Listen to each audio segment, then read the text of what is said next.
there is this thing called Afro-Dalit. So the Africans and the Dalits have unified into this Afro-Dalit identity.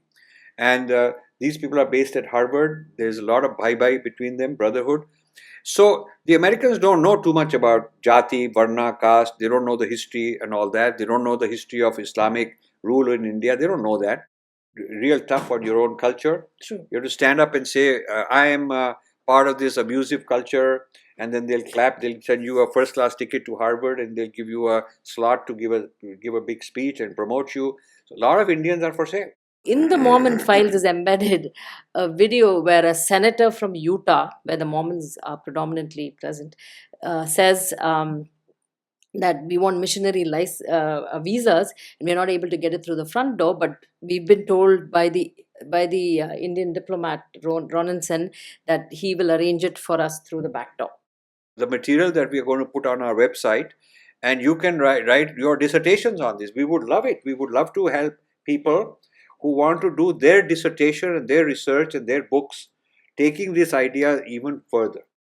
Their version of LGBTQ required her to denounce and give up Hinduism as a precondition.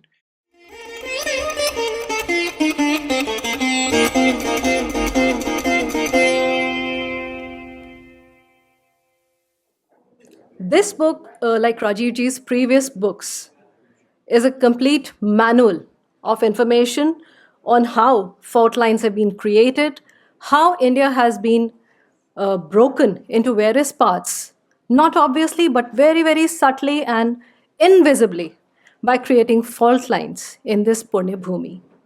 As I read it, I was struck by its very, very deep and thorough research. How much hard work has gone into this book is amazing. This encyclopedic work is a visual reproduction which conveys so much information at one glance. In fact, I must say that I have taught from Rajiv Ji's books in my university classrooms as well. The book is in three parts. The part one is debating Indian culture's legitimacy in the United States of America.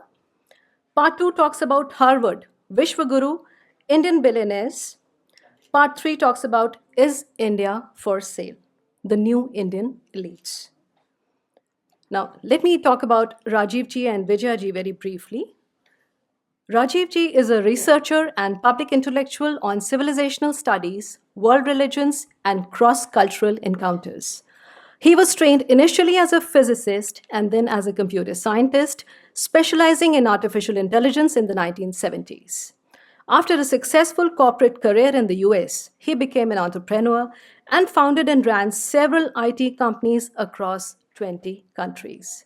Since the early 1990s, as the founder of his nonprofit Infinity Foundation based at Princeton, US, he has been researching civilizations from a historical, social sciences, and mind sciences perspective. He has authored several best selling books that have impacted many leading intellectuals worldwide. You can see a list of his books here, and most of us here are familiar with his work. Rajiv Ji also serves as chairman of the Board of Governors of the Center for Indic Studies at the University of Massachusetts, Dartmouth, and is on the advisory board of the Indian Institute of Advanced Studies, Shimla. Vijaya Vishwanathan is a mechanical engineer by training and holds an MBA from the Wharton Business School. After a successful corporate career in manufacturing and finance based in the US, Singapore, and Europe, she turned her focus to education. As she embarked on a homeschooling journey with her children, she gained deep insights into the relevance of Indic knowledge systems in modern education.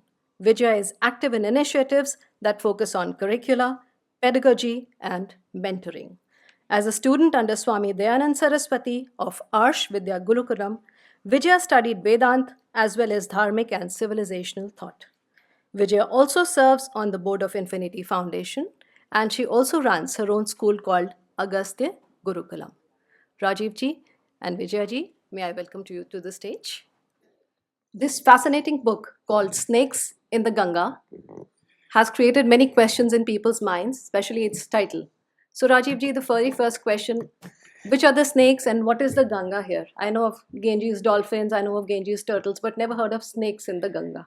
There are probably some species in it. So first of all, thank you for inviting us, and this seems like it'll be a very good Q&A because you've read the book and you're sharp and you have a background. This is quite welcome and wonderful. Contrast to the typical, people just ask superficial questions. So I hope you ask tough questions because then we feel more interested.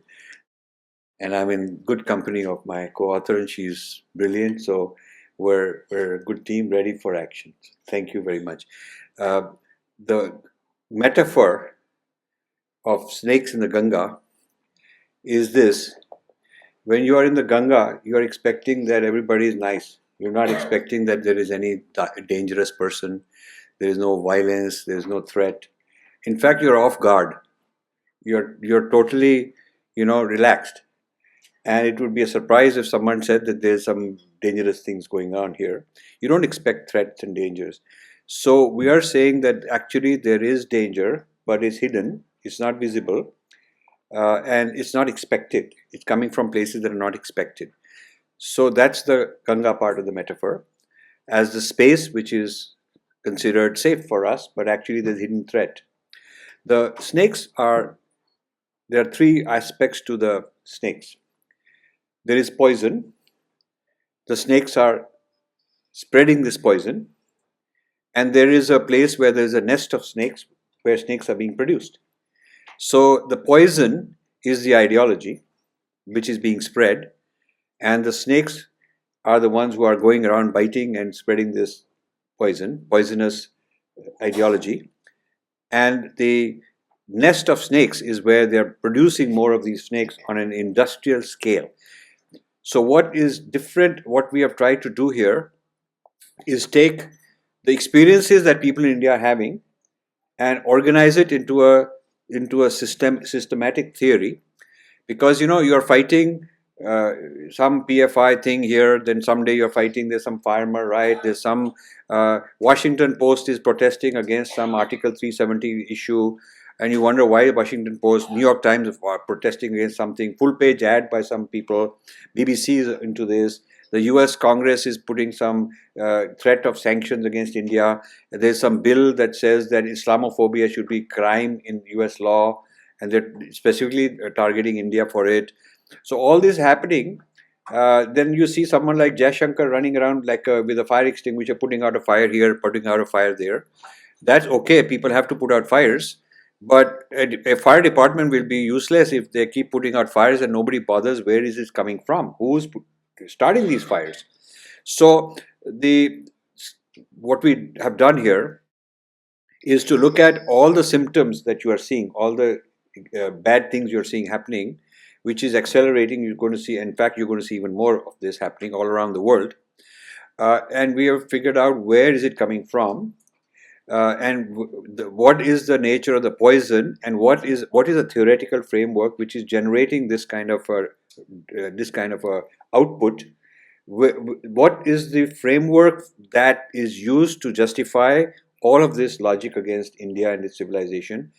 And who are these people that are going around spreading it? Who trained them? Who funded them? What's behind all this? So that is three parts. What is the poison, which is ideology? Who are the snakes that are going around doing all this? And they tend to be a large number of Indians, but they're largely being trained outside India. And then where is the nest of snakes? And we've discovered that the central think tank is Harvard, which is such a huge discovery because Harvard is considered like, this is like God. They're like the Devata. We call them Vishwa Guru. We've accepted them as Vishwa Guru, but they are the Vishwa Guru of poisonous ideology as far as India is concerned. Now, there are many good things also. Harvard is good for science, engineering, technology, those kind of disciplines, but I'm talking about your field of social sciences and social sciences, humanities, that kind of a thing. So the first three part is the poison, who spreads it, and where are these people being produced on an industrial scale. Then the fourth part is how do they arrive in India? How does this poison and how do these snakes carrying the poison arrive in India? And we are finding there's a huge network. There's Kriya University, there's Godrej Culture Labs, there's TISS in Bombay, there's Ashoka University, there is Azim Premji stuff. There is a lot of these things. Not only these universities, But there's also some of the places, people like Niti Aayog have taken some of these Harvard guys who are doing all this work and brought them in as advisors. And then you'll find a lot of industrialists funding all this. So this is a big, it's a huge discovery, a huge issue.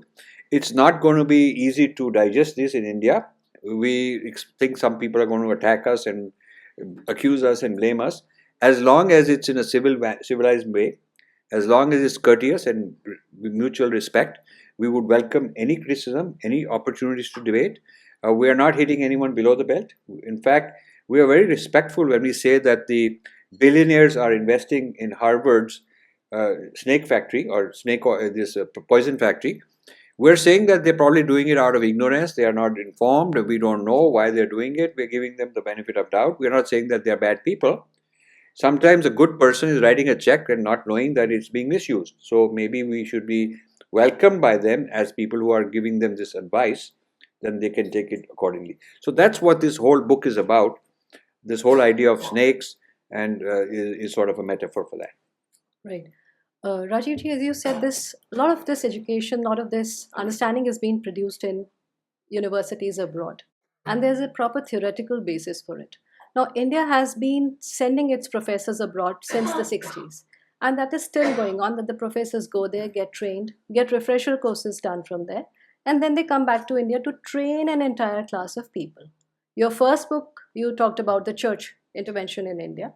Now, this place is talking about academics primarily, as I understood it. There are other numerous, facets to your work also in this, which is very, very all-encompassing and very, very comprehensive.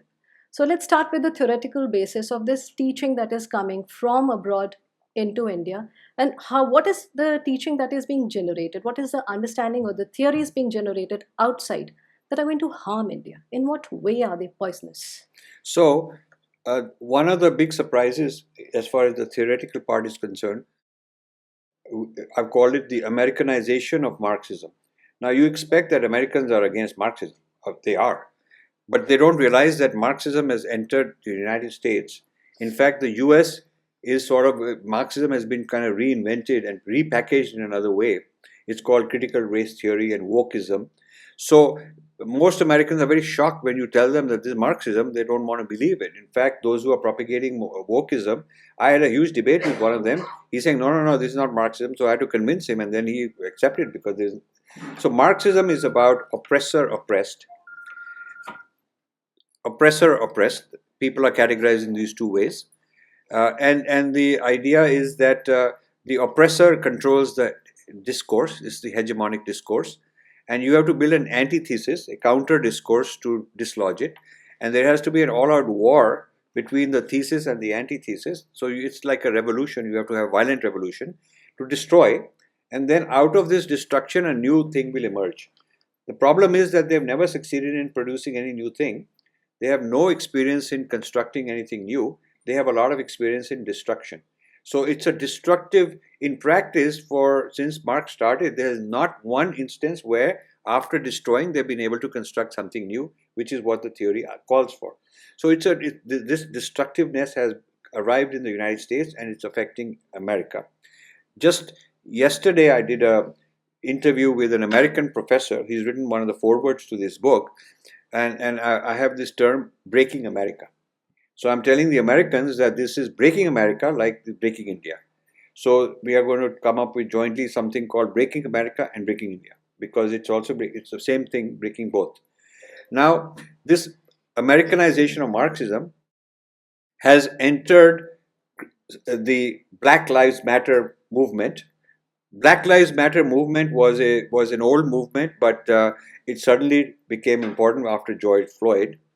And they were looking for a theoretical basis, because originally it was, racism, white supremacists and blacks as slaves, and now they're emancipated and they're still persecuted, and all that gets sympathy. And I also funded Black Lives Matter and helped them and joined that organization. But then soon it was appropriated by the critical race theory Marxist people. So they turned it into oppressor-oppressed, the same logic. Once it becomes turned into Marxism, then certain things happen. One of them is that there are people called protected classes. which means that you cannot criticize certain people. You cannot criticize them because then you're considered racist. Then there's something called cancel culture, which means that if you are tagged, if you are branded as the oppressor class, you have no right to speak. And in fact, if you speak, we're going to cancel you, censor you very officially because you are the oppressor. You shouldn't speak. So this actually ends free speech and good discourse, and you cannot really solve problems in this kind of an atmosphere. So now the question is, who gets to be the oppressed? So who gets to decide it? Well, certain people have designated themselves as the people who are going to decide. So besides blacks, Muslims were included. That okay, there are Muslims also oppressed. Okay, so then LGBTQ are included. And that's when the Dalits arrived and said, we too are oppressed and we are the blacks of India. And the oppressors are the whites of India, and they're all the non-Dalits are the oppressors. So this was a very good big coalition. So this critical race theory, people said this is excellent. We now got a big support. So a lot of people arrived in places like Harvard to say that there is this thing called Afro-Dalit. So the Africans and the Dalits have unified into this Afro-Dalit identity. And these people are based at Harvard. There's a lot of bhai-bhai between them, brotherhood. So the Americans don't know too much about jati, varna, caste. They don't know the history and all that. They don't know the history of Islamic rule in India. They don't know that. So when this mapping is done, they have assumed that the Hindus are like the whites and the Muslims are like the blacks. The upper castes are like the whites and the Dalits are like the blacks.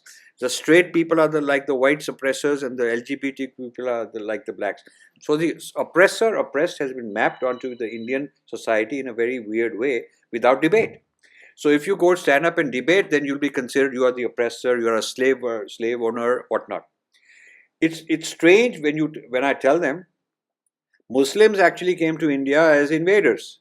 Now, in the United States, blacks did not come to America as invaders over whites. It didn't happen. So the logic doesn't apply. You see, and the Dalits and the non-Dalits are the same race. They are not different races. They are from the same groups of DNA. So the mapping of critical race theory onto critical caste theory is not logical. But that has been done. It has not been questioned, and therefore it's got a life of its own. As this was happening over the years, I tried getting Indian thinkers involved. The Culture Ministry wanted nothing to do with it. Indian Council of Cultural Relations didn't have any time for any of this. People in India didn't have time for this. Academic scholars didn't have. I could go on naming a lot of. But nobody wanted to deal with it because it's unpopular. They don't understand it. And they thought, chalta hai, everything will be fine. But things have picked up and become worse. So we thought we should have this book in order to alert people that this is going to get even worse. So that's the poison. That's the intellectual poison that is now flooding India.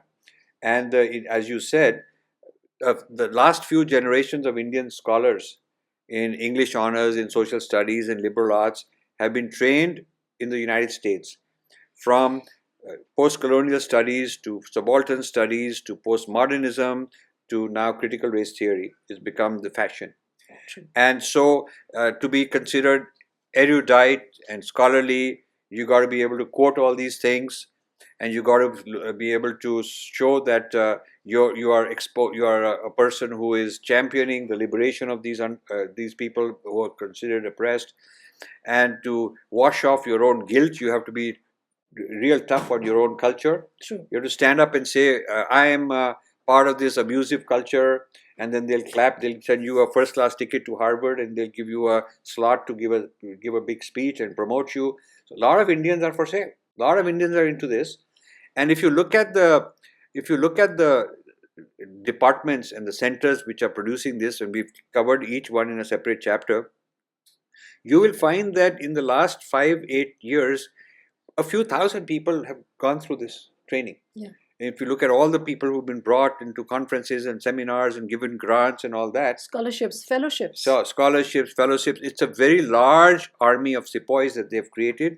And these people are now in different Indian universities and Indian government. This is strange. Indian government, HR departments in corporate. And they're bringing in something called ESG. and diversity, equity, and inclusion, which is basically corporatizing, bringing into the business world all these things. So the matter is very serious, and it's surprising me that nobody in India has bothered to take this matter seriously. And I also remember that they did this dismantling global Hindutva conference. Yes, And that the critical caste theory was used as a very good tool yes, to dismantle all that, because they could attack Brahmins Right. and through them the patriarchy, and then Right. they could smash Brahminical patriarchy right. through that. And it's very, yeah, the amount of evidence here is huge. By the way, I want to say one thing to people about the book, because the size of the book scares a lot of people. But don't be scared, because you need to read 100 pages. Okay? The way to read this book is, if you read the introduction and the conclusion, and in between are 22 chapters. Each chapter has a 1-page overview, maybe 1.5 pages. So the overview is basically telling you what's the message, what are the highlights, what are the points in that chapter. So if you read the introduction and the 22 overviews and the conclusion, in about 100 pages, you'll know a lot about the book, and that's what you can do that in 2-3 hours. Then you can dive into whichever chapter in more detail. You don't have to read them in sequence. So for instance, if you want to know why the IITs are being attacked, how they're being attacked as a patriarchy and Brahmin thing and anti-Dalit, there's a certain chapter 4, and you don't have to read anything else, and our response to that. If you want to see this whole take on why China has taken over Harvard, how have they done differently than our billionaires, and how that's bad for India, there's a chapter on that. If you want to see what is Anand Mahindra's Humanities Center, it's called the Mahindra Humanities Center, what is it up to, what is wrong with it, what is from our point of view an issue, there's one chapter on that, one chapter on Lakshmi Mittal's South Asia studies. So like that, each of the main points that you will find that we are making has been treated in detail in a particular chapter, separate chapters. So that you don't need to read the whole thing. You just read the overview level, and then you dive deep as you need to. So I would request that you not get scared of this book. I remember you flagged this Afro-Dalit issue in your Breaking India book, the Yes. first part. Yes. And sure enough, it has come to, And it's 12 years ago, people ripened could have taken stage. it seriously. Yes. People could have engaged the African community and said, don't fall for this. And because, they could have brought in Martin Luther King, was very much pro-India and considered Gandhi to be his mentor. But what has happened is this critical race theory does not even go along the lines of Martin Luther King or Gandhi, because they were not into dismantling structures. True. They were not into dismantling nation state, dismantling family. They were not into all this patriarchy business. They felt that within the existing structures, blacks ought to be given equal rights. So the thing would be that within the existing structures of constitution, existing structure of society in India, Dalits should be given equal status. So, but this is toppling even Martin Luther King and Gandhi. And India had 12 years of advice and warning from us to take this matter seriously. But there is no leadership, no strategic thinking.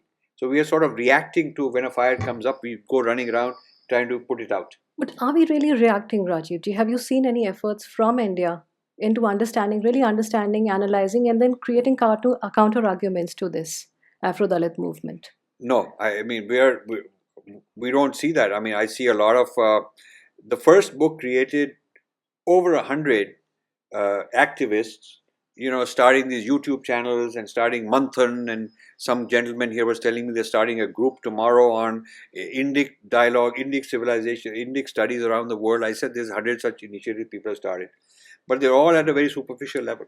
They're all at what I call Breaking India 1.0, which is a 12-year-old thesis we have. This is Breaking India 2.0 because things have moved in a whole different direction. So it's not enough to criticize George Soros and the church and these kind of things, because that's of course true, but the threats that we now have are for entirely different level and far more intense. Vijaya, I would like to ask you about your own field, since your expertise lies in curricula and pedagogy. What is your view on the inclusion of liberal arts and liberal studies in the national education policy?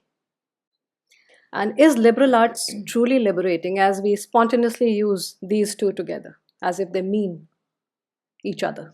So in the US also, many intellectuals feel within liberal arts, of course, you have the sciences. But if you take all the departments that end in the word studies, they are all about grievance. So grievance studies is the overarching umbrella, and so you have grievance studies, fat studies. Fat studies is not about getting people healthy, but it's about body, not avoiding body shaming and things like that. So and that's why you see models these days that are morbidly obese. So that's sort of the product of so it comes to the popular culture. So so you have so gender studies, sexuality studies, queer studies, so all grievance studies. So the one of the I forget who it was, a professor in America who sort of against all of this talked about the idea of idea laundering. So a bunch of people get together and say, okay, this is something that we feel that we should start studies on, and basically an idea gets laundered into scholarship. A bunch of them get together, they peer review, they form a journal, they reference each other, and then they don't let anybody else in, and they form this little cabal of whatever they're studying. So even in the US, you have people who don't recognize these things as studies, as proper sciences or proper fields of knowledge, if you will, because they're based on lived experience, not rationality, things like that. So with the NEP opening up the floodgates to foreign universities, there are lots of problems because I mean, they might have thought that we would avoid people sending their kids overseas, and we can instead have these, which was a noble sort of idea. But what happens is you have a lot of money. So, for example, Ashoka University, you spend 10 lakhs a year, over 10 lakhs a year, for 4 years to get a bachelor's degree in gender studies. And Another university I know charges 45 lakhs for a 4-year program in liberal studies. right, yeah. So In India. so it's expensive. So and then you have basically, what are they giving? So when we have MIT having a venture with the Kriya University. Now, when you hear the word, the name MIT, you would think science, technology, space programs, but MIT is not coming for that. MIT is sort of selling you economics through this social justice lens. So this critical consciousness, as they call it, and critical consciousness you think is like critical reasoning, and it has nothing to do with that. It's basically critical consciousness is the CRT lens of oppressor oppressed in anything you see in life. So and in this particular case, MIT has so the Saudis fund MIT. They have a poverty action lab. It's called Jameel something Poverty Action Lab, JPAL it's called, and JPAL has a partnership with Kriya University to study poverty. Now, not many people know that Saudi Arabia itself has this 25% poverty, in Saudi Arabia. So they're not solving their problems at home. Saudi Arabia has 7 million people that don't have bank accounts, out of which 65% are women. Saudi Arabia has a very classist. There are the super rich, then the sort of middle class, and the rest of the people are poor. Saudi Arabia is the number one ranking country that wastes the most amount of food in the world. So that's a problem when there's so much poverty and they are actually wasting food. So we can go on. But then Saudi Arabia gives money to MIT and for JPAL, and JPAL is having, so that's the liberal arts that we get. We're stupid if we think we're getting science, technology, things like that. So this is MIT that's doing this. So in our book we show all the different relationships of what is the liberal arts. So what's the bang for the buck? So now Harvard has come to India. They've opened an office in Delhi. And it's an ATG. It's for donations. So not only we had billionaires give money there, now they want the Aam Aadmi to give you 100 rupees, and and it's a donation, so they get a tax break. And so essentially we're losing revenue we're losing income tax, which is your tax money, which is going towards giving Harvard a break to spread this poison further. Also, didn't we give a huge grant of about 4.1 million or something to award prize money to Amartya Sen to Yeah, Harvard? that was in 2012. So there was Ronan Sen, who was the Indian ambassador to the US. And Ronan Sen, when Amartya Sen got his Nobel Prize, 2012, and he gave $5 million, and he was begging Harvard, would you please take this, because we're so thrilled that Amartya Sen got the Nobel Prize. And many thinkers and journalists in the US said that Harvard should not take it because this is a third world country and $5 million is a lot of money. 2012, $5 million. And then Ronson was like excited because finally Harvard said yes and took the money, right? Now, Ronanson also, incidentally, there is a group of Mormon church, and there are lots of. It's sort of a cultish kind of church, and there are many people who leave the church, and there are Mormon files that get leaked. And so, in the Mormon files is embedded a video where a senator from Utah, where the Mormons are predominantly present, says. That we want missionary visas, and we're not able to get it through the front door, but we've been told by the Indian diplomat Ronan Sen that he will arrange it for us through the back door. So Ronan Sen gives 5 million, arranges visas for over 100 missionaries to come into India, and then he of course retires, and right before he retires or right after that he gets the Padma Bhushan or something he deserved. So this is this is sort of the state of affairs of Ronan Sen. But what we can take about liberal, so I can understand if the government doesn't know all these things, fair enough, and you think liberal arts everybody wants, there's a thirst, so let's open it up, fine. But I think the government can look at the case of Singapore. So Yale University had this partnership with the NUS in Singapore, and they started the Yale NUS deal partnership. Now, in the MOU, the Singaporeans were very smart. They just had a 10-year agreement which could be renewed in 2024. And this whole thing did not go too well. They had a class called a course titled, I think, Modes of Dissent and Resistance in Singapore. And this just, the Singaporean government just flipped. They said, what is this? We don't have, why should you teach this? Just because you have the academic freedom, it should be used wisely, and it doesn't fit the ethos of Singapore. So the education minister went to the parliament and said, this just doesn't work for us. They produced another paper from the Lee Kuan Yew public policy think tank, saying that over 90% of Singaporeans think they respect each other, they respect all races, they love brotherhood, and therefore we have our own think tank that's saying this. So they rejected the Yale and US partnership, and they have not renewed it. So they've kicked out Yale. So at a time when other countries, and Singapore also has a diversity. It has Malays, it has Indians, it has the ethnic Chinese, and the ethnic Chinese were called Chinese patriarchy, and so they were trying to do the same thing.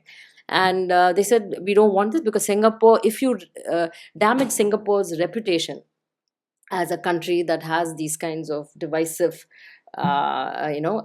population, then all our businesses will go, and we cannot afford that because Singapore is very, very dependent on being a stable government, and it's very important for our business. So they just chucked Yale University out of Singapore and said, no more of this. So we can learn. See, I mean, it's like all of us, right? If we want to make a decision, we look at our friend circle and find somebody who's smart, who makes good decisions, and say, hey, so what did you do about that? So I think even Indian government can learn, right, from Singapore. But do we have the will to do it? Because as you've discussed in the book, Rajivji, China has a very good stronghold over Harvard. And in fact, I was checking, after reading this book, I was checking the Anand Mahindra Humanities Center, and they have a Chinese humanities department within the humanities department. So is China also not vulnerable to all of this? Is China also not facing all this, kind of attack from Harvard? Or are they in a position of power and they are repulsing all of these, or stopping all of these, or they are in control of all these attacks? So actually China's situation in Harvard is quite the opposite of India. China's billionaires have been very patriotic. India's billionaires are more self-serving. There's no strategy putting all of them in a nationalistic way to approach.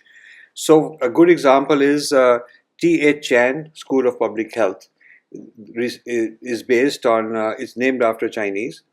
And the two sons of this Mr. Chan, they named it after their father. They are associated with the Communist Party of China, which we've shown. They brought in $350 million and they gave it to Harvard to change the Harvard public school into the Chan. And so that is basically aligned with Chinese policy. They have never criticized China's role in the COVID.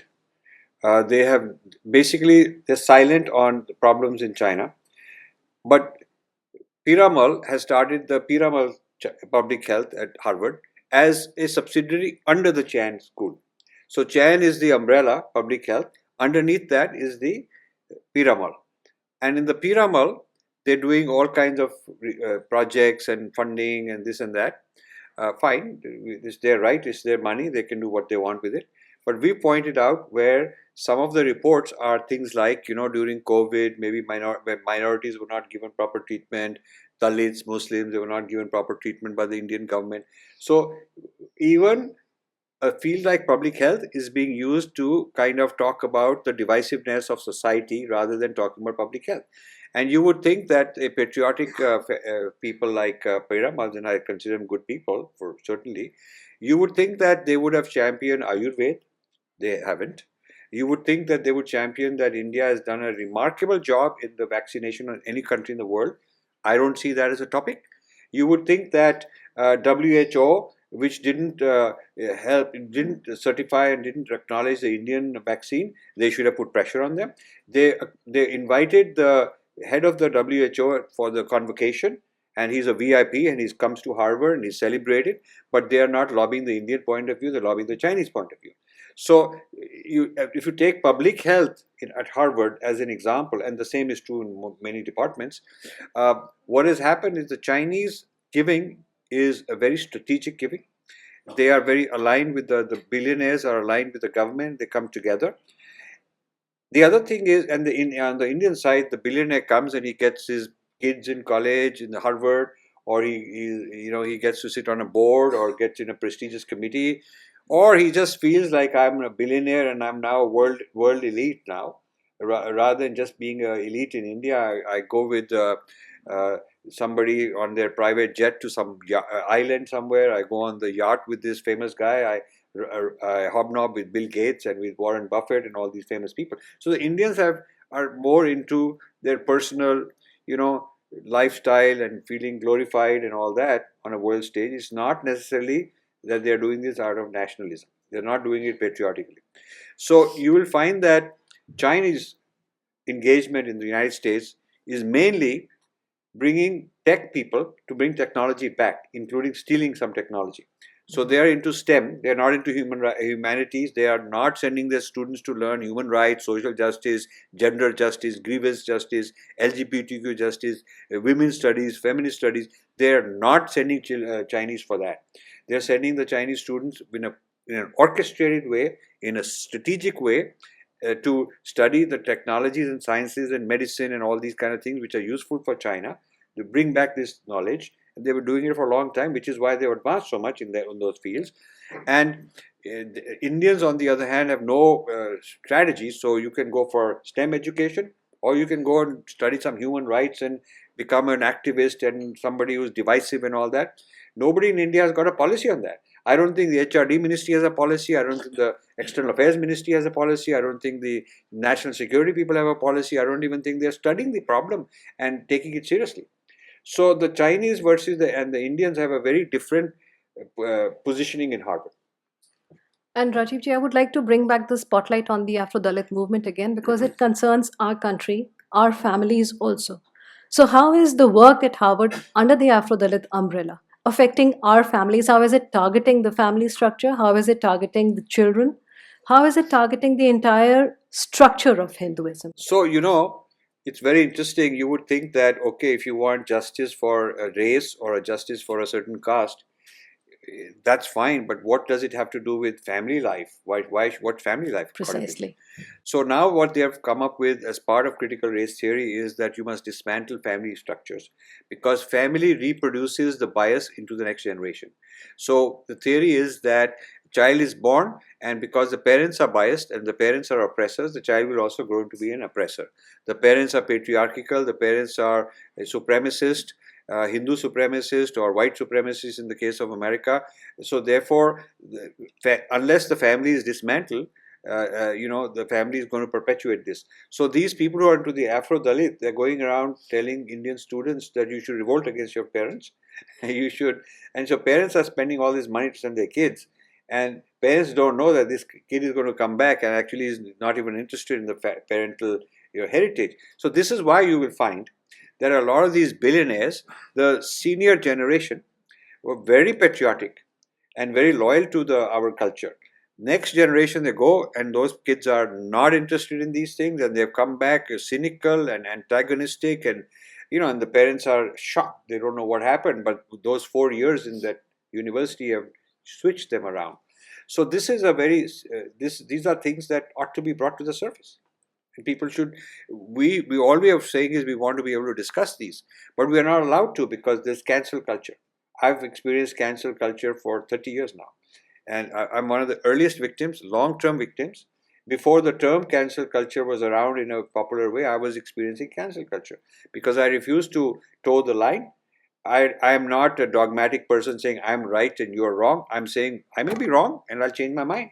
But let's talk, let's discuss. I have a right to speak. And you have a right to speak too. You have a right to disagree with me and criticize me, but I have a right that too. So I'm totally for open discussion But we and must debate. engage. It must engage. And this is not allowed in places which are claiming to be the centers of freedom and intellectual life and whatnot, and the word liberal and all that actually are basically propaganda. It's the people who do the peer review are a kind of a cartel, and they've come up with a ideology which is kind of a commission and a syndicated ideology, and that's what is perpetrated. If you follow the line, you will be doing very well in your career. They'll give you all kind of benefits. You don't follow the line, then you'll be cancelled, you'll be put aside, you'll be attacked, all of that. So isn't Harvard South Asian Studies doing almost the same work that Oxford did when Yes. India was colonized? Yes. So we've drawn that parallel also, that when Oxford played that role for the East India Company, they were the center of Indology, studying India in all kind of ways, and that's where the East India Company officers were trained. And then based on the thinking of Oxford and the scholarship of Oxford, they set up 20 different colleges in England where they would have a huge scale operation to train people. And then they would set up mirror images in India to do the same. So now Harvard is playing that kind of a role. It's got so much prestige, it's got so much money, it's got so much clout, nobody can bother to stand up. It's very interesting. There is no other book which challenges Harvard. This is the first book that actually takes on Harvard, because you would think that big players always get some resistance. There are books on criticizing Bill Gates, there are books criticizing all kinds of big shots, big institutions, books in America criticizing the church, big books criticizing any president. But Harvard has somehow managed to be such that there aren't people who are standing up and doing a systematic study and saying Harvard is the snake nest. And so we are sticking our necks out and we're out there taking our putting ourselves at risk, but that's what you have to do. Yeah. You've also said on page 342 that the census, maps, and museums were three instruments that the colonizers used as databases for themselves and also to keep an account of their assets. So these maps are all still being reproduced in the form of data, in the form of presentations that we see in various seminars and various think tanks, which present data to you, very selective data, which convinces you that these are the people who have brought the truth to you, and you were living in a haze till now. So what is Harvard contributing? What kind of think tanks is Harvard also nurturing under its umbrella? This is a very huge topic that you've raised. So there's a famous book called Imagined Communities which is taught all over the world in the post-colonial studies, American professor wrote, in which he did a brilliant job. He says that the way the British captured and controlled the colony is through the census, the map, and the museum, because these are ways you can sort of represent people in your own framework, and then that's who you become. You are being mapped and catalogued and classified, and your identity is in terms that the colonizer has decided. So this is the naksha, this is the map, and you belong in that. And so they did it through these mechanisms very systematically. And this is the way you assert power over these people in a very sort of intellectual way and emotional way. So they are dislocated and disconnected from their own sense of who they are, because their sense is based on, they belong to this jati, they belong to this gotra, they have this kul devata, they have this linguistic thing, and they belong to this gharana of music. I mean, their sense of who they are is very differently done. So you've disconnected them from all the traditional ways of self-representation and turned it into the colonizer's representation. It's a representation system that you've completely re-engineered. So now, this is also happening in modern times with artificial intelligence and databases, where the representation of a community is being done by these machine learning things, and the people who control this are profiling and deciding where you belong, what kind of thing you respond to, what kind of thing you respond against, what kind of ad we should put there because you are more likely to click, how to arouse anger in you, which group you belong and whom are you likely to hate, how to make you hate, how we can make you fight. So that's how the British used to do. Without this technology, using those tools, they could do divide and rule, because they understood that we do this thing and we can incite them to fight against those guys, and we do this thing, we'll make him happy, and we do this other thing, we'll make them angry. So they knew how to control people. So the new mapping India at Harvard is so sophisticated. They have a project called Mapping the Kumbh Mela.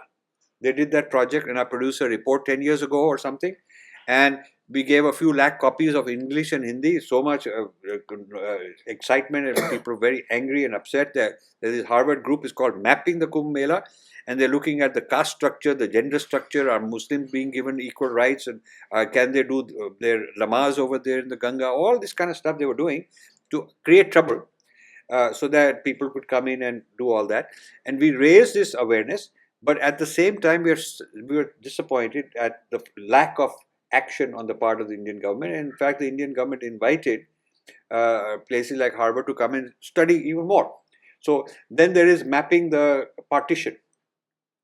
All in the next few years, all databases, all archives, notes, articles, videos, whatever exists, oral testimony about the partition will belong in Harvard, because they are buying it. If you have a family history and you want to present it, they'll fly you there, give you the money, and you turn over this material, and it belongs to them. It belongs to their archive. So they're sucking in from India, from Pakistan, from Bangladesh, all these places. They're bringing in all the material concerning the partition, so that what happens is in 5 years from now, if you are a young person who want to do research on the partition, any aspect of the partition, there won't be data in India, there'll be data in Harvard. You have to go there under their terms, giving you permission or not giving you permission, how much permission, they'll decide. You'll have access to the database with which the information, the written material, the bibliography, all of that to do your work. Like right now, if you want to study the British Empire, you have to go to England. There are so many libraries there where they control all this stuff. So even when they digitize, we feel very proud they're digitizing, but they control the rights to it, and they can turn it off, turn it on whenever they want. So we have in this book mentioned about a dozen different database projects in Harvard. They are doing DNA gathering of Indians, DNA gathering of Indians on a large scale. Americans and Chinese are gathering the databases of DNAs of people around the world, especially India, more so than the Indian government has. Then there is archive on tribal languages, tribal issues. Then there is another billionaire younger version of George Soros, who's creating databases on legal issues, legal fights that people are having, database on who's suing whom, what kind of legal things happen. And so if they want to quickly do a search on who are the Indians in this region, in this particular area, who are financially in trouble and have legal fights with each other, and the fight tends to be an inter-ethnic or inter-religious, quickly it'll pop out, these are the targets. So those are the people for sale, maybe. Those are the people you can buy and influence them, and how to influence them. So the database is immense amount of power, especially with this new computing stuff that's coming out, the AI kind of stuff. And these databases are all owned by Harvard. So public health databases, databases on Seeds. seeds, agriculture, seeds databases.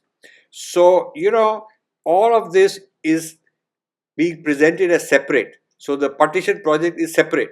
The Kumbh Mela project is separate. In Harvard, it's all together. But in India, it comes as separate.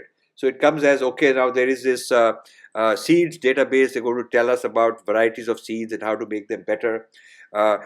There's another project that they're going to help poor people in the villages in India about some kind of their caste structure database and their languages and whatnot.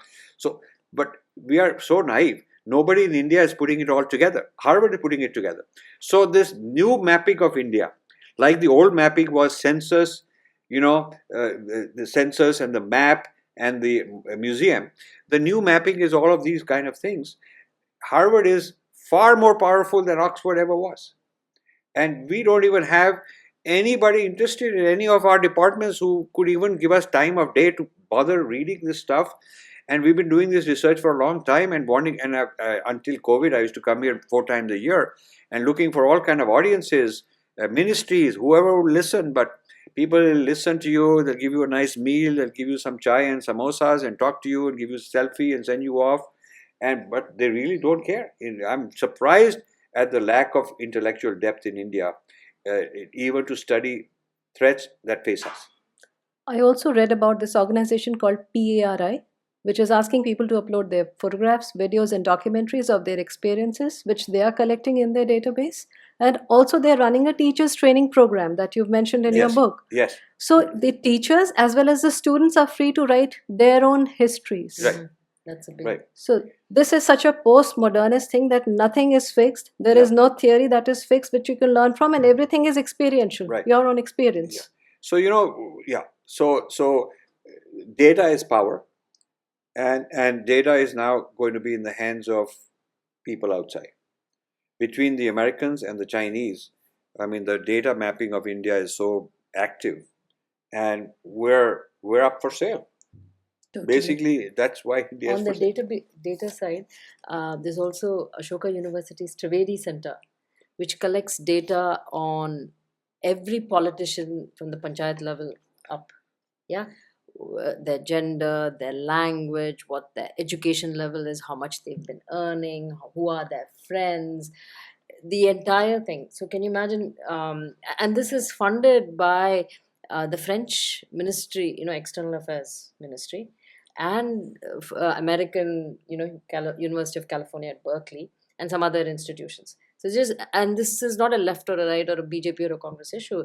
It has just data on all the every election they stood, how many votes they got, how they lost. A database on the entire Indian democratic, from independence till today, central level, state level, the history Panchayat of level, yeah. panchayat level, the history of every single election, who won, the history of a candidate, the history of, so modeling the Indian democracy, building models, predictive models, and figuring out where to intervene and whom to influence, how to change.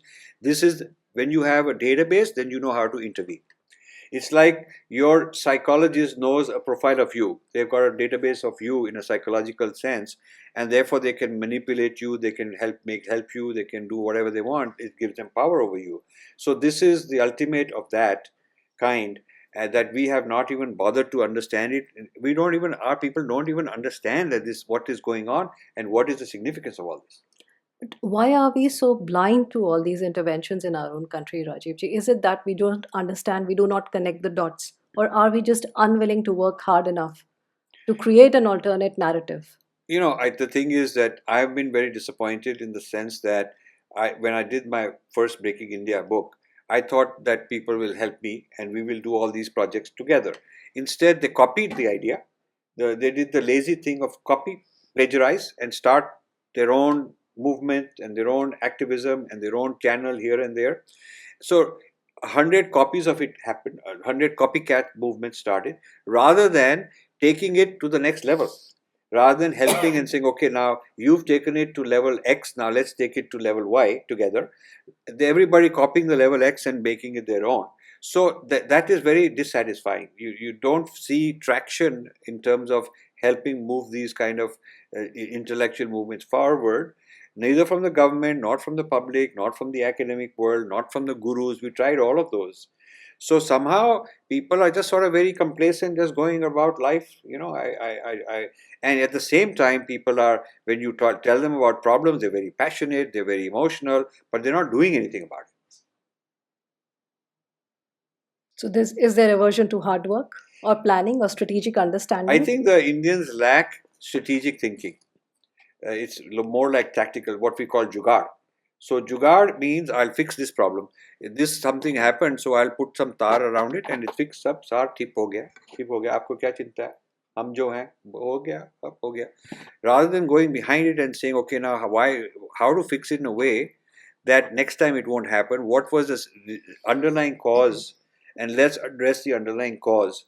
So all we are doing here is we are taking all the fires that Indians know about, all the snakes that have been biting you, all the different kind of poison that you've had, and trying to figure out now where did it come from, what's the theoretical framework, where are these snakes being made, which is the institutional mechanism, the factory which is producing them.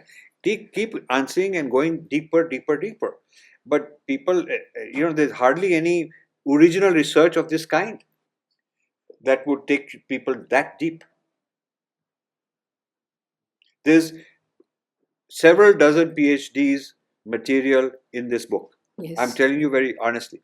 We have 100 pages of bibliography, 100 pages of bibliography. We have 1600 references in the end.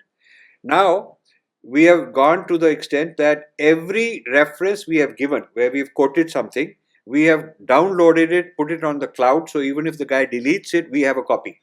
We have a screenshot.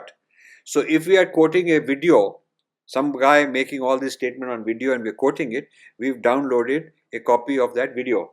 So this guy, Bishwajit, sitting there, he's in charge of this. So if they delete their YouTube, we still got it. That's how thorough we are. So we are opening it not only as a book, but as an opportunity for other people to come do their research.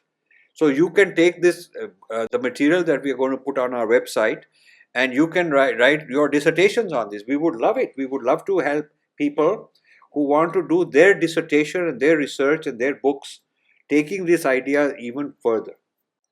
That's a fabulous idea. Yeah. I think it's a lot of opportunity for young researchers to yes, go ahead. Yes. Rajivji, you also went to Harvard. You offered them funding. Yes. You also offered you offered to fund a chair yourself. Yes. We Tell us funded. about your experience, please. So the Harvard thing starts with, the Harvard part in this book starts with my 30 years experience of encounters with Harvard.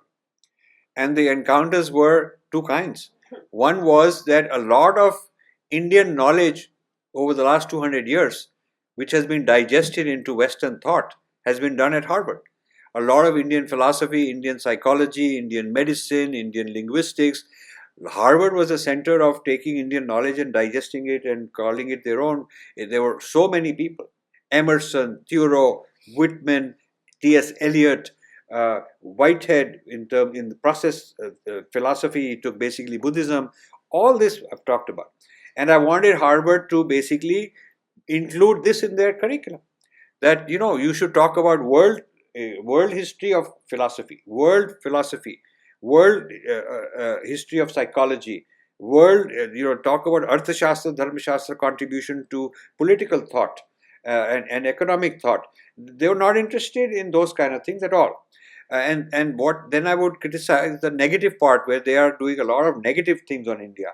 So I said that the positive things you are digesting and calling it your own and not giving due credit, and the negative things are what you are emphasizing and exaggerating. So I was into that, and we funded Indology conferences at Harvard many years in a row. What is now, at that time there was nobody else funding Harvard. They were very happy that there's one Indian who's funding us, because no Indian was funding. I'm talking about 25, 30 years ago, all the way till about 2005, 6, we were funding Harvard every year. My hard-earned money, my chota mota, whatever I had, putting into it and saying, okay, let's get a visiting professor. So once we got Ashok Aklujkar, who's one of the important Sanskrit scholars, once we got Arvind Sharma, and to get into them as a visiting professorship, we funded it. So, and we funded so many projects there. And I found that you cannot change their mind. It's like what I call it, feeding the crocodile. You feed the crocodile thinking he'll become like a puppy dog, he'll wag his tail, become sweet to me. But after you fed him any amount of stuff, he'll still want to eat your hand. If crocodile's DNA is what it is, you're not going to change his DNA. So feeding the crocodile doesn't make any sense. So I stopped funding them. Because what happened is I started responding to what they were doing. I'm paying them money. There's a dissertation and I have a problem with it. I'm not opposing that you have every right to do this, but I want to give my opinion. And I want to sit when there's a discussion going on. I'll sit in the audience, raise my hand, and I'll be on the record making a statement. And they didn't want to hear all that. They didn't want to hear all that. Although they are supposed to be the center of free speech, they did not want to hear all that. So I found that I was getting cancelled, which was very embarrassing for them because I'm funding all this. So they would write to me saying, Infinity Foundation is great, but Rajiv Malhotra is a troublemaker. So they would write to me and say things like, Acha aise kijiye aap, you come, the president want to see you, and you'll have a nice dinner, we'll put you on interview in the newspaper. They wanted to sort of flatter me and kind of bribe me so that I leave them alone. But I'm not built like that. So I thought I have to work even harder to criticize, figure out what's going on. So at the end of the day, I said no more, and we packed our bags, no more Harvard. But we gave millions of dollars worth, and but we learned a lot. Then there was a period of a few years when actually they were silent, and they were not really that aggressively anti-India and anti-Hindu because we gave them a big hit. But then when we withdrew, our Indian billionaires took the place, and 10 times more, 50 times more, 100 times more money they're throwing at Harvard, exactly on the same projects that we were opposed to. So I was opposed to them, I was criticizing them, put them on the back foot, put them on the defensive. But when I withdrew from there, our own billionaires were very happy to go in and fund them and give them money and feel very proud and all that stuff. So You I feel also very. met those billionaires, Rajiv. I have Some met of them? Anand Mahindra in his office, a very decent man, very nice, decent man.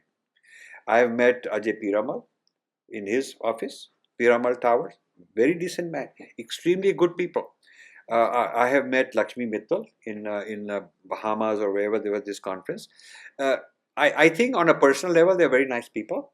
And my feeling is that they are not adequately informed about how their family name is being used, how their money is being used in ways that, if you start reading what all are the quotes from their center.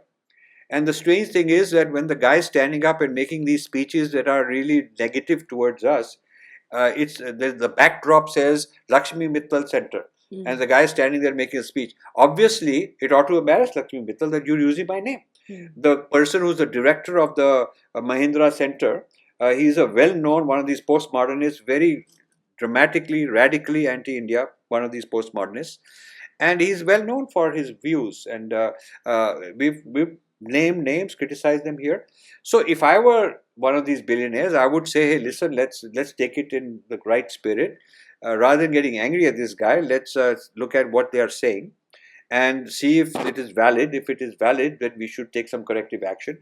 I really wish they would pick up the phone, call the Harvard people and say, we don't want our name or our money to be used in ways that our countrymen think is not fair. Our test is, we are first loyal to our country. And if our countrymen are upset at the output, you have a right to be free thinkers, but not with our money. So if they would get together and do that, Harvard will change. Because Harvard cannot afford a scandal that Indian billionaires pulled out because they claim that they are Hindu phobic. Harvard would be scared because our billionaires don't realize how much power we have. Our billionaires have a lot of clout and a lot of leverage, but they just don't know. And nobody has advised them until now. We think we are doing an advice kind of job on there for them, but nobody until now has really shaken them up and said, you do have the power. You should actually use it to help your country. You should put in the projects which are things like I had a course which we funded called Unacknowledged Contributions from India. India's unacknowledged contribution. What are all the things India has done that are not given credit? And we taught a course like that. They didn't like it, but our guy went and he taught a course like that. And then another course was Biases Against Hinduism in the American Academy. We funded a course at Harvard. It was in the course catalog and it was taught. So, but you would expect that the billionaires would fund such things. Corrective. Yes. You should fund things that are correcting the bias and making it in your favor, rather than funding whatever they want to do and keep having more bias. It takes courage. But if you have inferiority complex, you're very happy that some Gora guy is going to pat your back and give you a big hug and all, then you're not going to stand up to them. So no matter how many billions you got, the point is, if deep down you have in your skin, you have scared and you have inferiority complex and whatnot, यहाँ पर तो शेर बने हुए हैं, but when you are facing those people, you are very scared to take them on. That's probably our problem. Whereas the Chinese are very forthright. Yes, they are. They're very deeply nationalistic also, Raj. Very we did a survey. We asked, we wanted to do a survey with Indian students on experiences. One of the things that came out was experiences of how are the Indian students different than Chinese students. So the Indian student gave me very interesting insight. They said that in many classes, you have a peer evaluation, which means that not only teacher evaluates you, but other students evaluate each other on class participation. Your paper is read out, others will evaluate it. So they said that whenever there's peer evaluation, the Chinese give very high evaluation to each other. Indians knock each other down. Stand up and say, oh no, you're this, oh, you're like that. Very proud that I'm bring you down. The Chinese not in public bring each other down, they'll support each other. A very interesting comment that Indians made about this. I know there's something in our character, I don't know what it is. I know of an army daughter, Rajiv ji, who condemned her own father who had won a Kirti Chakra, posthumous, in a public space, and then she got a seat at Harvard. This is actually quite common. Yeah. They will incentivize, make such a person a role model, and ask many others that you also can get award. So others can also be recruited through the same method. Yeah. Very simple.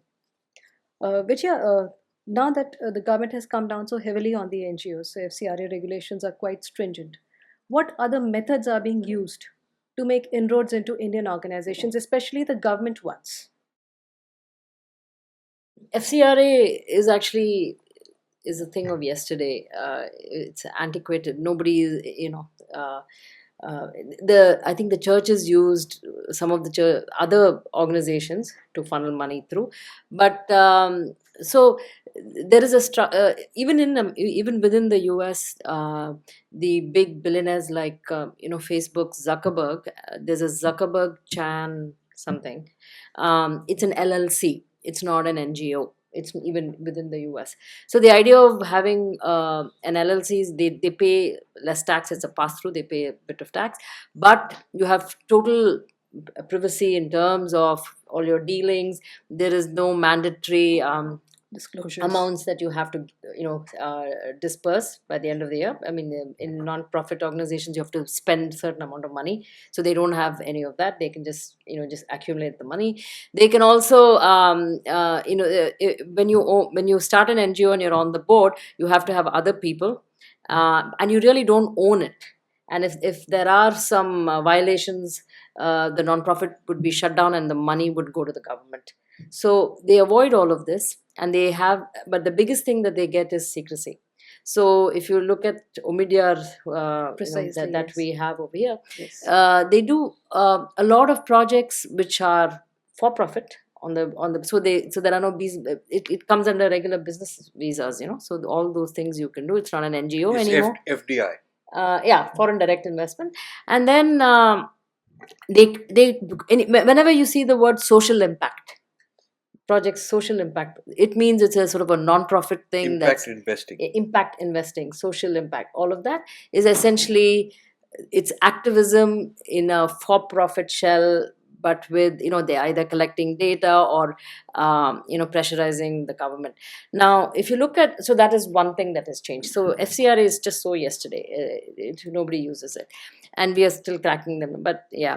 So the second thing that's happening is uh, they are using places like Ashoka University again. They have a department for philanthropic studies or whatever. Now Gates Foundation and Omidyar again, they all fund this to and using Indian researchers and scholars to find out, number one. So within the philanthropy field you have two areas.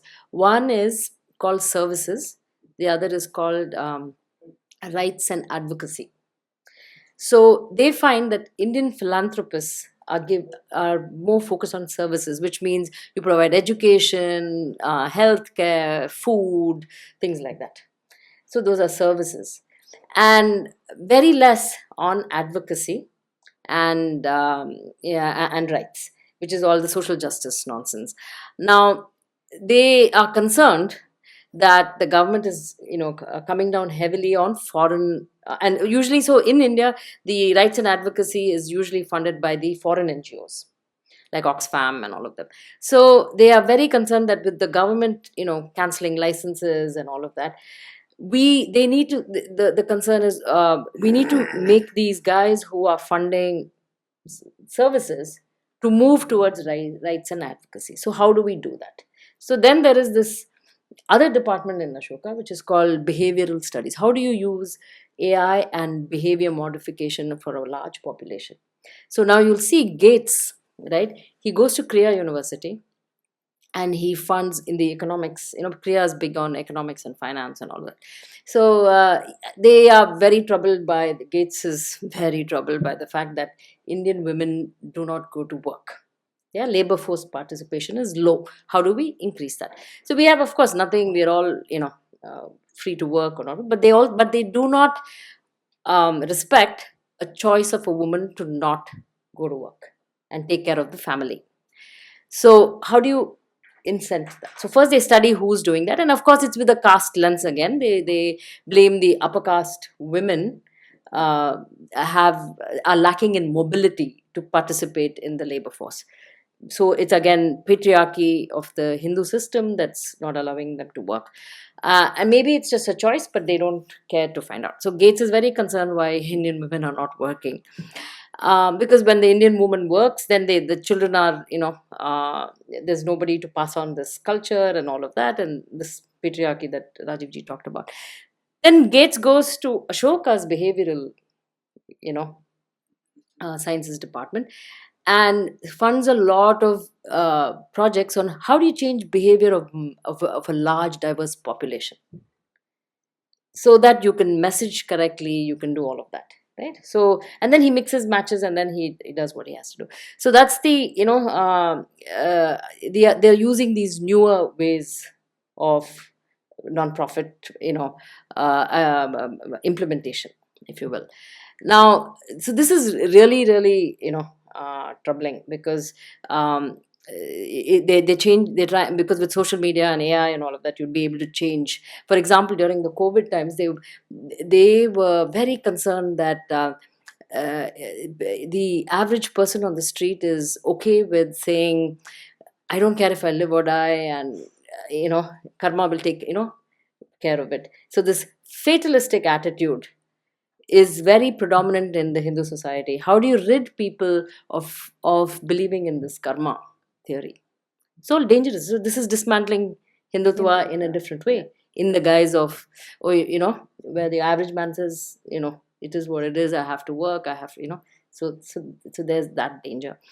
Now, another interesting thing that Ashoka works on for these foreign NGOs is like for Amnesty International funded project would be how so there is risk so you want all these people from moving from services, Indian donors, to activism advocacy. But how do you do that?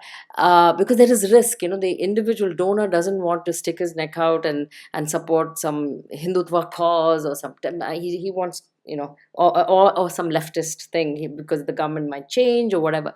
So he is risk averse. So they come up with these ideas of getting groups of people together so that the risk is mitigated. So if a group of 10 wealthy, high net worth individuals get together, then it's like a small co-op of people who are just sort of doing, and so you can't blame all 10 of them. So how do you mitigate risk, right? And that is essentially what you see in that ISPMF or whatever. There is this coalition for media where Kiran Mazumdar, everybody, who's who of Indian, corporate honcho is over there. And so that's the idea. You create this, a group, a coalition of these people to fund leftist media, and here and there they throw a Swarajya or something in just to appear neutral. But 9 out of 10 would be far left media, and the sort of the narrative. So that's one way. Then there is this other. So similarly, there's an India Foundation of the Arts. It's a foundation that invests in gives grants to artists. Now, and so the head over there says very proudly that see, art is political. Let's face it, she says. And so it's again gender, caste, the usual genre of things that come, So so one of the reasons people fund through us is they don't want to fund individually, so they just give it to us because we just invest in art, and nobody can tell us how to invest. Or whom which artists we choose. So you give the money to us, and then we will, do that. And all the corporates, lots of the corporates invest. India Foundation of the Arts. You can see the 3 to 5 crores they invest every year, giving small grants to. So it's political activism through art. I mean, so it's endless. So these are the newer ways, which are not direct. There are not. It's just not money coming in. They are trying to change behavior. They're trying to move people from services to advocacy. They're having shell sort of structures. They're mitigating risk. So these are sort of these are the latest in how they're very sophisticated. They're using technology, AI, behavioral modification. I mean, and we are still like sort of knocking on FCRA. So that ship has sailed long ago. True. Can we throw the house open for the audience? Pranam Rajiv ji. Namaste to all. I have a question regarding the woke culture, right? And as you already talk about the cancel culture. So if you discuss anything, you are basically cancelled, right? I've listened a lot of your interviews also. So when I talk about woke culture, and this new thing is coming, right? Gender. There's a difference between sex and gender. Right. This thing they are trying to push in India as well. And I think our government, I'm not sure if they are also gone woke. They're not realizing this, but they are also trying to put shit into the curriculum, right? So how do you see that, impacting the youth? What I feel like 10, 20 years back, Bollywood has a lot of influence on the youth. And, the sex before marriage and all those things become pretty common in our society. And if you talk about this gender thing, I think this will destroy the whole family culture and the basic fabric of the society. How do you see that? Okay, I think you're on to something very important. I agree with your observation. One of the worst things in the National Education Policy 2020 is that they have imported Harvard's liberal arts. This wokeism in the name of liberal arts. So they are taking even the IITs and bringing social sciences and liberal arts, and rather than making good engineers, they're going to make mediocre engineers and activists who are into all these kind of things. So this is my criticism. Actually, people think that NEP is great and all that. Maybe for STEM they're trying to do things, and as far as their policy on liberal arts is concerned, there is not any investment in developing Indian models of liberal arts, Indian theories, Vedic theories of social sciences, Vedic theories of, there is, I don't see that. I see that when you say that you have to do liberal arts, those people are going to open the floodgates to more of these Harvard type people coming in. And so what you're talking about, wokeism, is being brought in by the Indian NEP.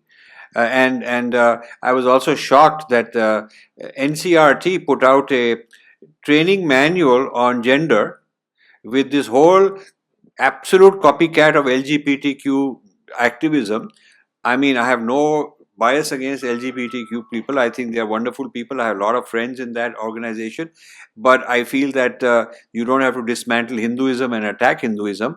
In the introduction to this book, we've had a testimony from a Hindu woman who has written, she's in LGBTQ in the United States, Indian Hindu woman, that her experience is that joining their version of LGBTQ required her to denounce and give up Hinduism as a precondition, because that was required. She could not be both. And she decided that she'd rather be Hindu and not be part of their organization and practice her whatever she wants within the context of Hinduism. So there is this wokeism is also deeply anti-Hindu and anti-Indian nation state. And so when NCRT brings in such a thing, they're just completely stupid. And so a lot of people protested, and then they said, okay, we won't do it. But that shows their mentality. They're not even aware of what they're doing.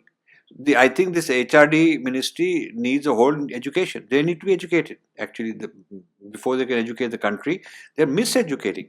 The other institution is Indian Council of Cultural Relations. They are the international body of Indian culture. The Nehru Centers report there. The culture attaches report there. And I interact with them. Now, I must say, Dr. Sahasrabuddhe, who is the head of that, is a minister, is the head of the ICCR, very decent man. And on the one hand, they gave me this award. This June, they gave me this award as Indologist of the Year or something like that in the Indian consulate in New York. So on the one hand, I felt, okay, they are recognizing. But on the other hand, besides this ceremonial thing, as far as the content is concerned, zero interest and zero appreciation. So I don't need an award for myself. I would rather that they help the cause. How facilitate us our work is a better award than recognizing an individual. So I think that they are really not strategic people. Neither HRD nor ICCR. And the strange thing is, Ministry of External Affairs got Jaishankar, who's a very smart guy. For a change, we've got a person who really stands up and speaks. But he needs to be backed with a whole research cell. And there is no insight into, once Indian Consul General in New York was going to Harvard many years ago, and he was a friend of mine. He had come and spent time in my house and wanted to understand the landscape, and I told him about all the problems. So when he was going to Harvard, he called me from his limo. He said, I'm going to Harvard, and both Yevo, I'm the chief guest, Falana, and so give me some points, what I should say. And it was a nice sounding topic for the conference. So I said, but tell me who else is invited, who else will be on the stage.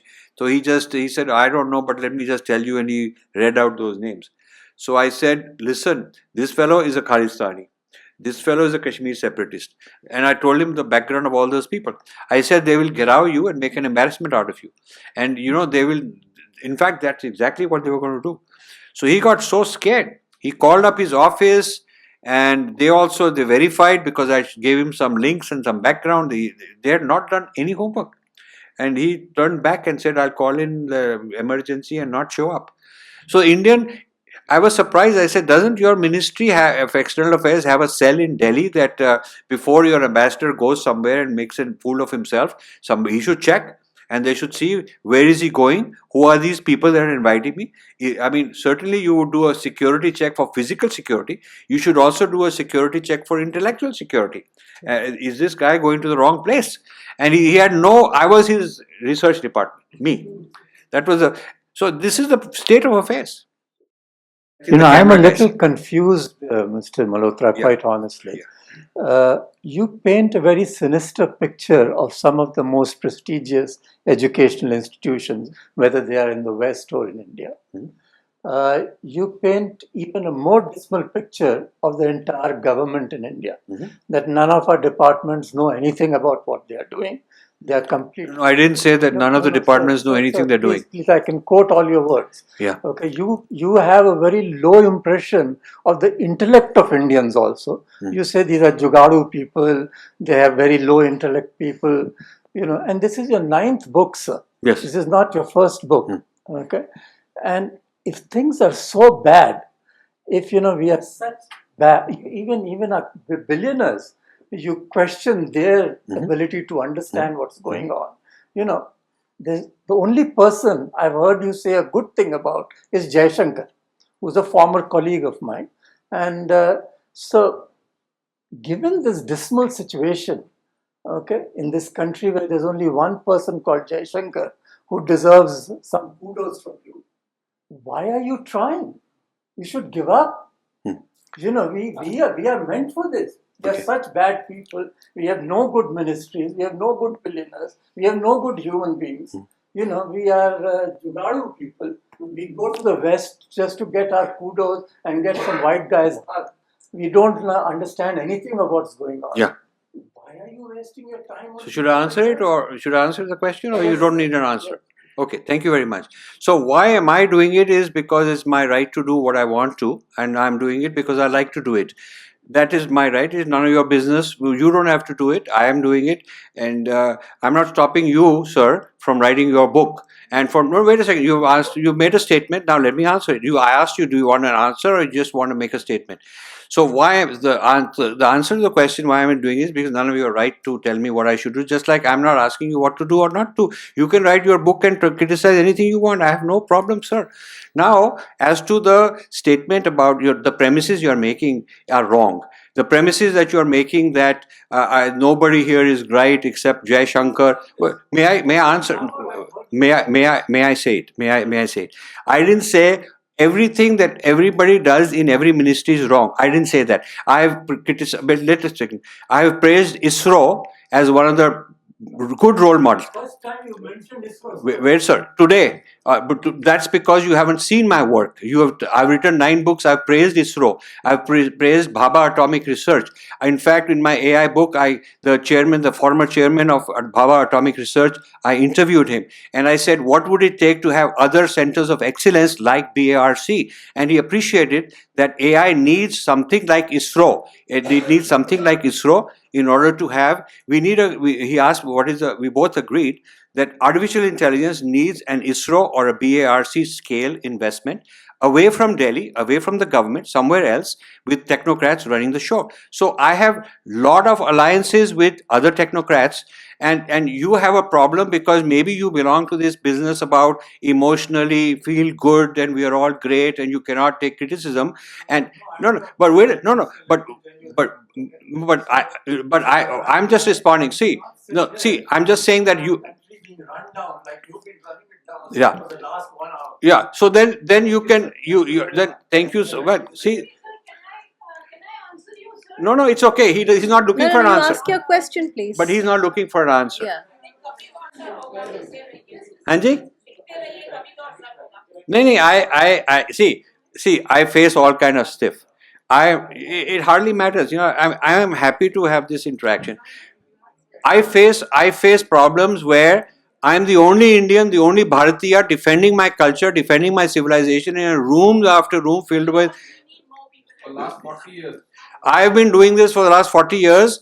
If I show you where all I've been, standing in a room where I'm the only non-white and defending my culture, this guy doesn't know what have been doing. He has no idea what he's doing. Yeah, We have he a just question here, Rajiv yeah. ji. Yeah. Sir, I am also from MEA for a change, Yes. and I agree with each and every word of yours. I'm a senior consultant with MEA working on project management. And yes, I am a fan of Jai Shankar. And unluckily, I think it is a generation gap.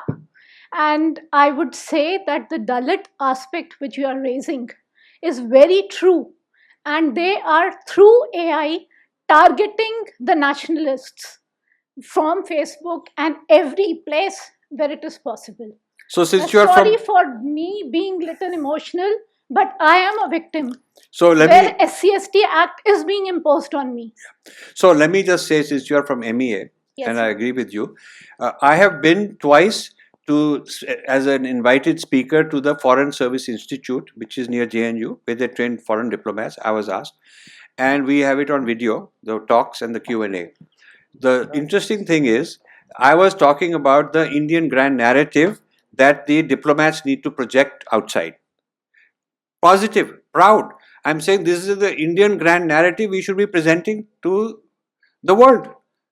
This gentleman says I have nothing positive to say. I have written so much about the Indian grand narrative. That's a very positive thing. And the surprising thing is, in the Q&A, half the people loved it.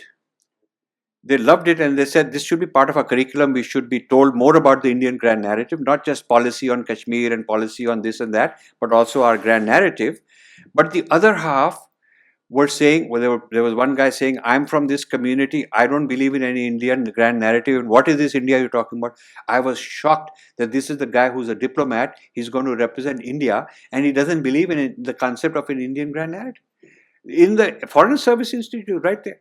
And the director had invited me, and the director said, "This is our problem. If you go too patriotic, there are people from certain segments, certain communities who do not want to represent India in a positive sense." So I said, "Then isn't there a filter? How can you have? It's like a company hiring a sales manager who says, I don't believe in this product."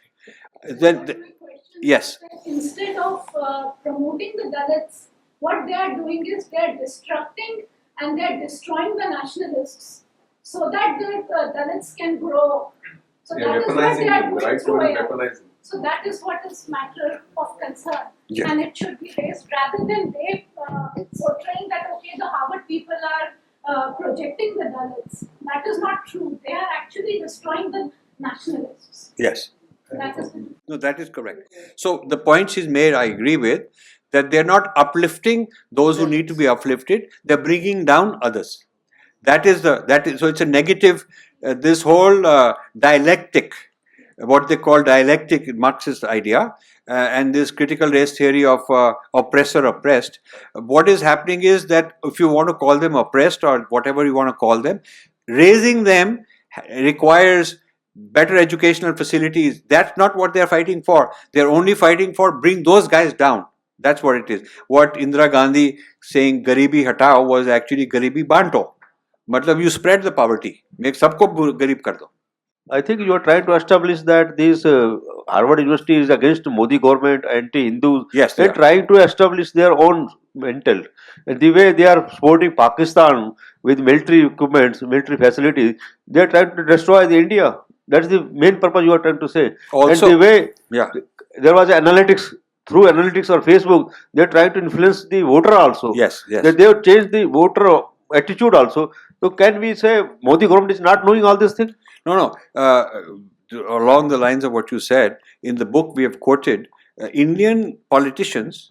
The Rahul Gandhi we've quoted in one of these sessions at Harvard is basically propagating that you should study the human rights issues in India and complain.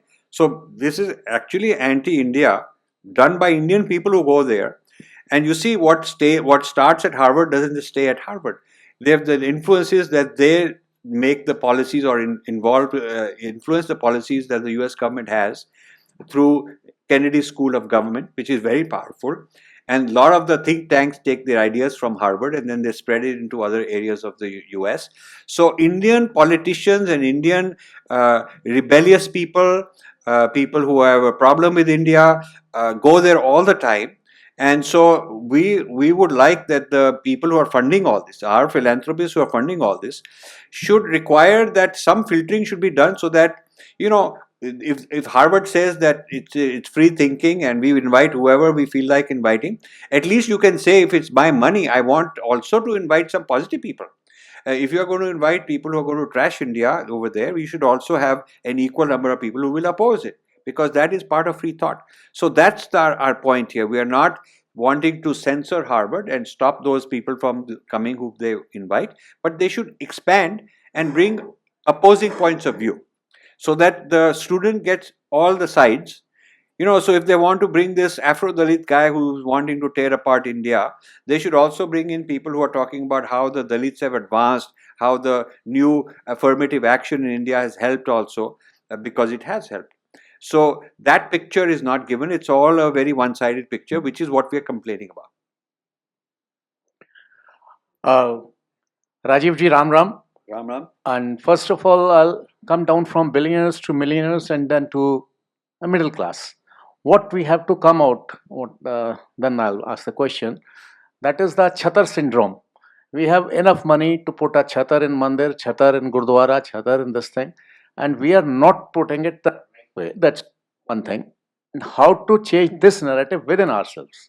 So, okay, so far this is Langar is good, this is all good, but advocacy we are missing.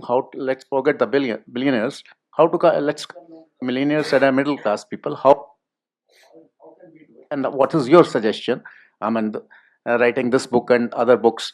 So what I've come to, that is first my question is how. And the second is, it's a little suggestion that we understand.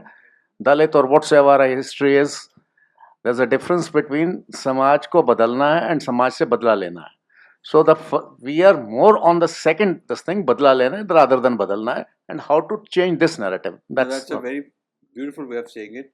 Samaj ko badalna hai ya Samaj se badla lena hai. This is very interesting. That's well thought, well nice. So, what you've raised is really the issue. That is what we would like.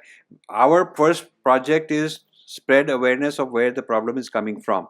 If we have figured out that there's a problem coming from a certain source, then there should be, firstly, Indians should stop glorifying कि Harvard बड़ा विश्व गुरु है और बहुत great reputation है. Reputation जितनी भी हो doesn't mean a darn thing, because reputation is something you can manufacture. You can, with enough money, you can buy PR people and make all that happen. And Harvard is a very, very good university for science, for physics, they have Nobel laureates in technology and engineering and medicine. For certain disciplines, it's very good. My problem is only with South Asia studies. The way they study our culture in the humanities and social sciences is the problem. We are not complaining about their mathematics department or their physics department. Those are world class, no problem, no doubt about that. And that is what they made their reputation on. They made their reputation on those kind of fields, and they use that reputation in ways that I don't think there are world-class South Asian studies. I don't think they're world-class Sanskrit studies. I don't think they're world-class in Indian history. I wouldn't consider them to be even average quality in those kind of disciplines. So that is where the poison is being made. So what we are trying to do is make people aware. So either the students should go into those fields. People shouldn't send their kids with $70,000, $80,000 a year tuition to learn those kind of fields. If they're going for science or engineering, it's great. If Mahindra wants to invest his money on some automobile engineering technology, which will be good for India, or send Indian or some engineering kind of thing or technology which will help the future manufacturing of his thing, that's very good, because that's an area where he has expertise and he can evaluate whether it's a good job or a bad job. But to have humanities, postmodernism, Mahindra doesn't know a darn thing about it. How is he going to evaluate whether it's a good job or a bad job? And he has nothing to gain, nothing. Why is he involved in something जो भी अपनी specialty है नहीं, कुछ काम वाम नहीं है, उसके काम धंधा नहीं है humanities में, तो why is he funding those kind of things? That's the issue we have. So I'm Aditya, and currently I'm master's with a blend in machine learning, artificial intelligence, and an MBA. So my heart is beating too fast. It's been years listening to you guys. You have been part of a formative experience for me, and I've been vaccinated, so I won't be standing up. Please pardon. I have a two-part question. Given that the problem is multi-domain, there are many factors, variables. Will the solution be a generational solution morphing over time, or is there a crystalline vision already apparent? And secondly, given that I am into this field, and currently, like, I have a tentative project with the museum in Janpat, scanning these broken murtis and all, and trying to at least get something reconstructed and the meaning across. So, any advice on that front? And secondly, it's like it doesn't require a serious question. It's just a joke kind of thing. So, are the snakes since the a time of Shiva, or are they just recent in Ganga? And like, what's the context? Is it relevant that like all the neighboring countries they have the moon and the crescent, and like, is the game being played since? So, by the way, snakes are not all bad, you know. I mean, there are poisonous snakes, but there are wonderful snakes also. So, we're talking about the poisonous snakes here. There is even in our Kalia, in our Itihas and all that. Kalia was this poisonous snake in the Jamna, spreading poison, and then Sri Krishna had to come and take care of him. So our tradition also has both kinds of snakes. So I don't want to blame snakes as a species. You know, we're not against snakes as such. And your other question on you want to answer about what to do about fixing education is what he's saying. His real question is fixing education, how to fix, because that's really what you are after. So, as far as fixing education is, step one would be, like Rajiv ji said, not to partake in liberal arts till we get our own liberal arts. Not to spend money, not to, essentially to boycott that. But secondly, to also understand what the foreign liberal arts is. For example, I'm a mechanical engineer. I have no lena dena with liberal arts, never liked it, never wanted to do it, but sort of I have to read Marxism and all that language which is just so tedious to read, and you have to understand language because so the way they spin things, right? And it's a very good, because it's coming into corporates, it's coming everywhere, so they'll catch you one way or the other. You can't escape it. So the difference between equity and equality, you have to have a clear idea because they both sound good, right? So equity is essentially what that lady talked about, where equality of outcome, where they're looking for everybody to be the same, and if they can't lift somebody up, you bring everybody down. So that's equity, equality of outcome, equality essentially is equality of opportunity. You leave the doors, you support people, you give encouragement so that they can enter. So these sort of liberal arts words sound very good, like like gender is a social construct, so it doesn't sound that bad. In fact, yesterday I was talking about they want to destigmatize pedophiles. So that's coming in gender studies. It's something that you should know. And so they call them minor attracted persons. So a pedophile versus a minor attracted person doesn't seem so bad, right? So so they're trying to destigmatize it and thus make them an oppressed group. These are dangerous things. You should know, if tomorrow you have a child and somebody says, I'm a map, nice to meet you, alarm bell should go off.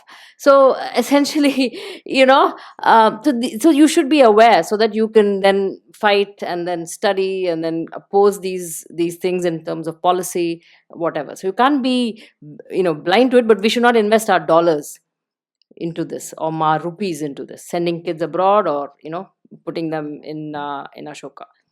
So that's the thing. Sir 2 घंटे में मतलब every bit was super informative, and as you said rightly that many dissertations can float out of this. छोटा सा सवाल, देश में 4200 MLAs हैं.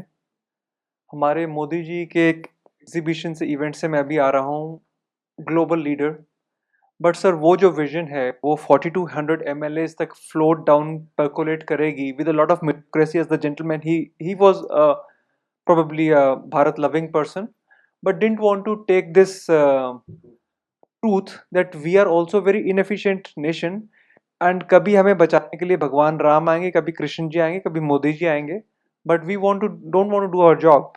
So और कभी हार्वर्ड आएगा. That is the point. So एक छोटा सा सवाल सर, पिछले दिनों $1 trillion इकोनॉमी के लिए यूपी गवर्नमेंट ने एक टेंडर फ्लोट किया था, which was very surprising. Now recently we have this information that George Soros is putting $1 billion in destabilizing the Hindutva government. So if one person is becoming the face, there will be a lot of shadow investors also. Like if somebody wants to say that I'm going to put 1 billion here, 10 other people who don't identify it, they would put in their their money. So India mein politician is not very well educated, forget exposed or aware. He puts his job to the bureaucrat. Bureaucrat hires a consultant, as we have been hiring a lot of companies from PwC. Every big project goes to PwC EY. We have the election coming, sir. George Soros wants to destabilize the government. Won't he tie up with some consulting company where he would put in his people to make grassroots connections with Anganwadis, this, that, block panchayats, where the MLAs are just floating on the Modi ji wave? So this is a very grave concern, and through you, I would like to put a word. I'm very sure you speak to a lot of people on the top side, that this everything that you said should be worrisome, but I think BJP will listen because of the 2024 elections, because it's going to be very critical. Yeah, so this is my point, sir, that how do we increase the awareness level of those MLAs that being elected who are 10th pass, 12th pass, and they are going to decide the careers of people doing management, MTechs, PhDs. How do we percolate this, sir? So I'm not an expert on how you would educate the MLAs, because that's a whole different thing. But one point I want to pick up and make a comment on. You mentioned George Soros being actively involved in all that. We are pointing out that George Soros in his 80s, he's still a bad guy and all that. But there are far worse guys who are half his age with 10 times more money, multi-billionaires in the tens of billions. And we've identified one case study. We've got a whole chapter, big, huge chapter on one case study of somebody half his age, but far wealthier and far more dangerous, because he's doing the kind of things you're afraid of.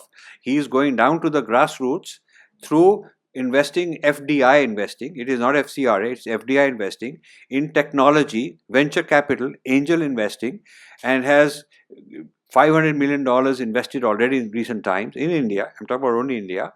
And his target is the bottom half of the country in terms of socio-economic, the poor people, in other words. He's trying to go after them. And he's offering them services that will kind of bypass the government. So he'll be the portal, he'll be the way you go and you get to my marriage certificate, driver's license, file a PIL, file a case against this, get your, in other words, basic services he's offering. And a lot of districts are licensing his software, allowing him to get in. So he's saying, I'll automate you, I'll make it easier for you. Like the British, like the East India companies told the Rajas that I'll run your government, I'll run your courts, I'll run your police. In other words, you outsource your government to me. So he's kind of outsourcing the district level, at the lowest level of society, taking over, using artificial intelligence, using a whole lot, and he's saying that I'm bringing the digitization down to the lowest level, which he is, but in a way that he controls all of this. So that's really taking the George Soros down to the trenches on a much bigger scale and with far better technology than Soros has. So that's what we are trying to. So the purpose of this book is to identify that इसके पीछे कुछ करो, इसको थोड़ी surveillance करो, investigate this guy further, stop funding these people. We are giving you that kind of a data. That's what we're trying to do here.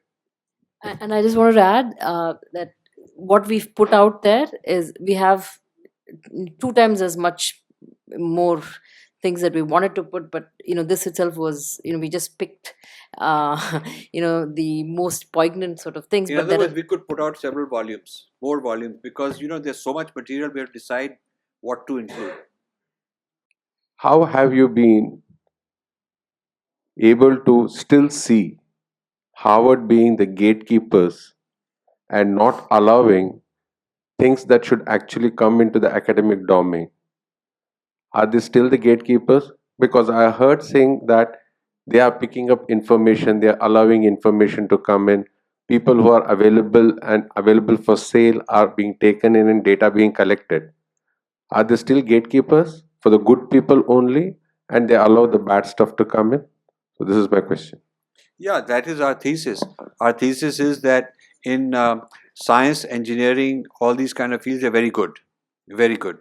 And if I were to advise one of the billionaires where to put his money if he wants to be famous and in the good books of Harvard, I would say sponsor a chair in the physics department, and or something like that. Maybe Mittal should be sponsoring something in metallurgy or material science, because that's his field, and he'll get something out of it. But stay out of things you know nothing about. And these people don't know, they should not go into human rights, social justice, gender studies, because our billionaires don't know that, and they're just funding mischief. So, Harvard is good and bad depending on which way you go. Every organization has these. And rather than funding, letting them decide kahan par paisa डालेगा, writing a check and saying, आप खर्च दिए, मेरे नाम लगा दीजिए और जहाँ भी invest करना है कर दो. You have to be more actively involved. So maybe the billionaires have to roll up their sleeves and become more active in managing how that money is going to be spent. As you said, auditing is more important. And we consider this book to be an audit.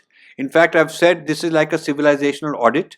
Like they hired Ernst & Young or PwC or Deloitte to do a financial audit, we are saying your philanthropy needs to be audited from a civilizational point of view. In fact, each of them should do get an annual report by a neutral, independent expert on civilization. Not Harvard's view, Harvard writing a report on what we've accomplished, but an independent people going in and saying, this is what they're doing with your money. So that they are informed about it, and they should take this annual report, make it public. So let the public know, and then let the public discuss and debate what's good and what's not good about this program. How much CIA is feeding these snakes? So CIA is certainly a factor. CIA is definitely involved in most of these think tanks and so on, and CIA is involved in campuses. That's a well-known fact. There are a lot of books on CIA and the American campuses. CIA's recruitment in Harvard is a particular topic of tremendous interest. So CIA is involved in that. But the Harvard people are in many ways extremely powerful, and they influence the CIA also. Harvard influences World Economic Forum. I mean, that's in the conclusion chapter we are showing you. World Economic Forum, the guy who starts it, Klaus Schwab, who runs it, he is a product of Henry Kissinger. He was a student of Henry Kissinger, and when Kissinger was in Harvard. And the two of them, decades back, came up with this idea that something outside America, outside Harvard name, with an independent thing, should mold world thinking, bring all the leaders of the world into one place and make certain things fashionable. So now all this ESG, the ESG movement started there only. They've championed it. So a lot of the Harvard ideas, one of the places they export is US government, another is think tanks, another, so on. But one of them is World Economic Forum also. So they have many outlets to distribute this ideology.